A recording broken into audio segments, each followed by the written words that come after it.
আসসালামু আলাইকুম বন্ধুরা, তোমরা সবাই কেমন আছো? আশা করি সবাই ভালো আছো। তোমাদের দোয়ায় আমরাও খুব ভালো আছি।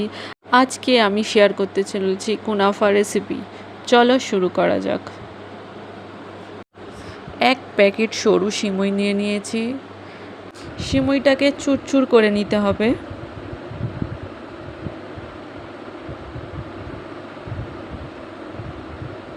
এখানে আমি বাটার দিয়ে দিচ্ছি। বাটার দিয়ে ভালোভাবে হাতের সাহায্যে মাখিয়ে নেব। এখানে আমি ক্রিম রেডি করছি। মিল্ক,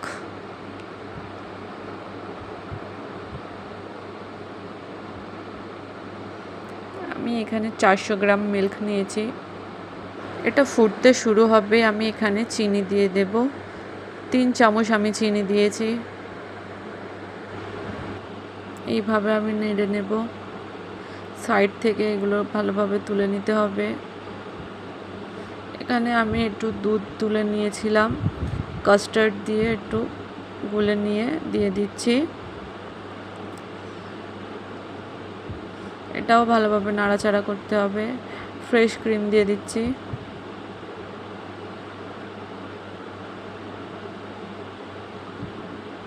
ফ্রেশ ক্রিমটা দিয়েও ভালোভাবে নাড়াচাড়া করতে হবে। এখানে মিডিয়াম ফ্লেম করে চিজ দিয়ে দিচ্ছি। চিজটা লো ফ্লেমেই গলিয়ে নেব। দেখুন আমার ক্রিম রেডি হয়ে গেছে, পুরো থিকনেস এসে গিয়েছে। আমি চাশনি বানাতে শুরু করছি। 1 বাটি আমি চিনি নিয়েছি, 1 বাটি জল। যতটা চিনি নেব ততটা জলও দিতে হবে।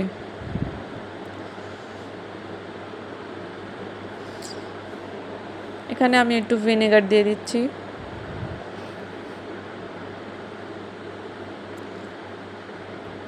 গোলাপ জল,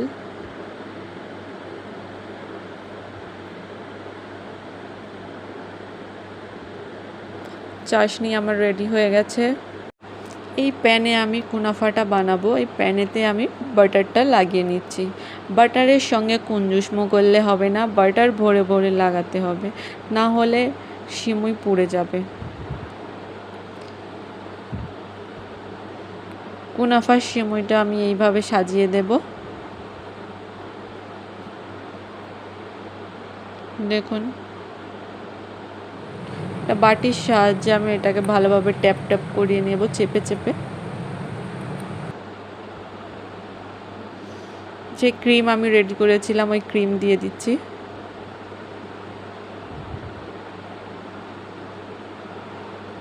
হ্যাঁ, আমি এর উপরে চিজও দিয়েছি, আমার ওই ভিডিওটা তোলা হয়নি। আপনারা যদি চান চিজকে স্কিপ করতে তো স্কিপ করতে পারবেন। এটা তাসা আমি ফুল হিট করে নিয়েছি 5 মিনিট। 5 মিনিট পরে আমি এটা বসিয়েছি। এটা 10 মিনিট রাখবো লো ফ্লেমে। দেখুন আমার এক সাইড হয়ে গিয়েছে। এটাকে উল্টে নেব এবার।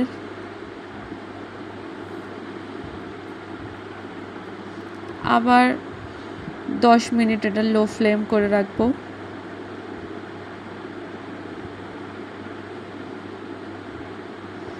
দেখছেন কত সুন্দর কালার এসছে। পেস্তাটা আমি ক্রাশ করে নিয়েছি, এর উপরে এবারে সাজিয়ে নেব। দেখুন কত সুন্দর দেখাচ্ছে।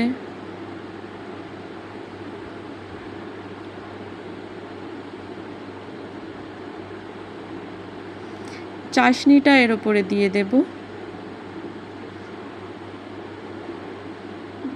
এইভাবে চারিদিকে ফেলিয়ে দেব। দেখুন কত সুন্দর দেখাচ্ছে।